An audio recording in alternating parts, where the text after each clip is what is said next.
साद रिजवी दियां धीयां नहीं, मेरियां धीयां। वो खादम रिजवी दियां धीयां नहीं, मेरियां धीयां है। ओदियां बेटियां नहीं, साडियां बेटियां है। ते लाहौर विच जाके वेखो दे टैची केस तक फुल डब के मर जाओ।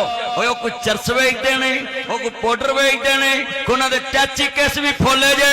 फुलो जाके रायविंड जिथे सारा माल पिया बेईमान चोर ठगदा, फुलो जाके होरां दे वो तुसी उलमा दे घरां नूं पै गए जे, डाका मारिया जे, उन्होंने टैची केस चूड़ियां तक विखातियां जे।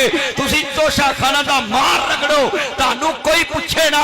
तोशाखाना दियां गड्डियां रगड़ो, तानू कोई ना पुछे। तुसी तोशाखाना दियां गड्डियां च थोड़ी कीमत दे के खरीद लो। और दुनिया दे फराटियो ते नबी लालचियो ते फकीरो ते यतीमों ते मस्कीनों गरीबां दे खजाने दे विचों सस्तियां चीज़ां लैके यूज करन वाले हो। और बनारसी ठगो, तुसी उलमा दियां इज्जतां तक पहुंच गए जे।